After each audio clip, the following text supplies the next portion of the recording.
Fighting through the pain, Smash Hadebe's already a champion. Good day everyone, I am Nerja out of the beautiful city Boksburg from our East Rand Sports News desk in sunny South Africa. Even now, in her 10th year as a professional fighter, Simangele Smash Hadebe cannot rationalize or get used to being punched in the face. During a fight, it doesn't feel good at all, says the flyweight contender. Am I getting knocked out? It tests you. Can you fight under pressure? It does scare me, but the thought of hitting you back motivates me. Fortunately, Hadebe tends to be the one dishing out the blows on account of being a smart, polished athlete who knows how to look after herself in the confined, dangerous contours of a boxing ring. Early next month she will travel to Mexico to face her greatest test, a bout against Mexico's Gabriela Sanchez Saavedra for the WBC silver belt. It's the penultimate step before a challenge for the World Championship outright. More importantly, perhaps, a winning result will help her long-held ambitions crystallize and lead to the sort of reward she deserves after a life of hardship and unspeakable abuse. Aged 31, Hadebe has somehow come out the other side of a brutal childhood defined by a broken family and years of sexual abuse at the hands of a neighbor. She broke her silence about it some years ago and now campaigns as an advocate against child abuse. It's a powerful motivator for the flyweight for whom boxing has provided purpose and a compelling means of telling her story.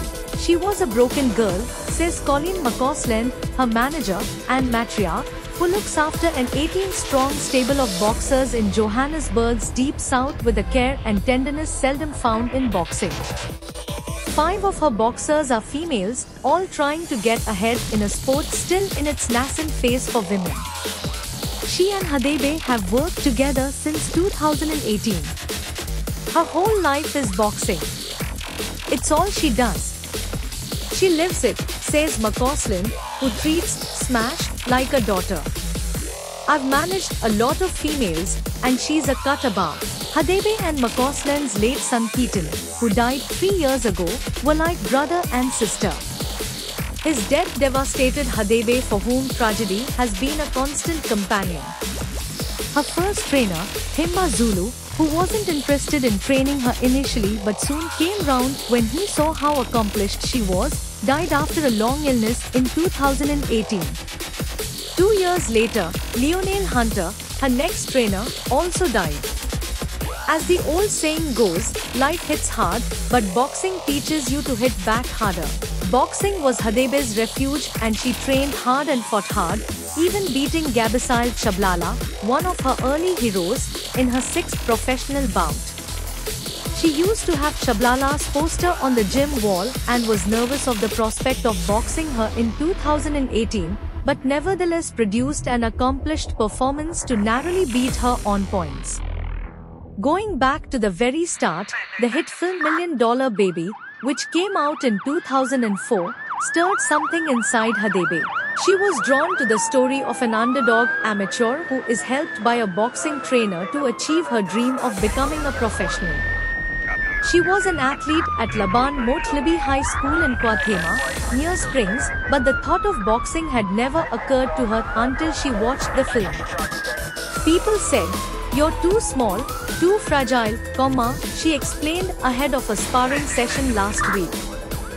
I wanted to prove them wrong." McCausland also believes Hadebe saw boxing as a way to help repair her broken sense of self and to give her life meaning. She joined Zulu's gym in Springs, but was such an outlier that she never had a single amateur fight before turning professional in 2016. Even then, her introduction was unusual. She drew her debut fight and then challenged for the SA title in her second outing. She lost on points, one of just 3 defeats in a 19-fight career. For years she was the only female fighter in the gym, but she preferred sparring men anyway. "I don't switch on when I spar girls," she says disarmingly. "That only happens when I spar the guys." Even now, her main sparring partner is Sekhong Kothol, the world-class super flyweight, while the underrated Khanglani Jack works her corner. Happily, she has many role models, among them top women's fighters Katie Taylor and Amanda Serrano, plus established male stars like now retired Manny Pacquiao, Vasily Lomachenko and Terence Crawford. She admits a touch of envy about the overseas fight scene, where women tend to fight often. Inactivity is poison to professional boxers, and it's something that has plagued Hadebe in recent years. Fights have been signed and cancelled, promoters have made false promises, and she's been caught in the maelstrom of difficulty that afflicts many South African boxers. She's had only a single fight in each of the past 2 years, when ordinarily she should be in her prime as an athlete. It is a career killer and I'm disappointed, she admits, but things are looking up. She's motivated by more than simply getting ahead. As one of the country's best women fighters, she is seen as an inspiration, particularly by girls from impoverished communities. A lot of girls, and my gym mates, look up to me, but I want to also change my own life and my family's life. In Mexico, she stands to earn the best purse of her career, but also claim recognition as one of the best flyweights in the world. Traveling to Savidra's backyard holds no fears. Not after the life she has lived. I'm 100% ready. I don't care about anything else, it will be just the two of us in the ring. My problem is just her, nothing else.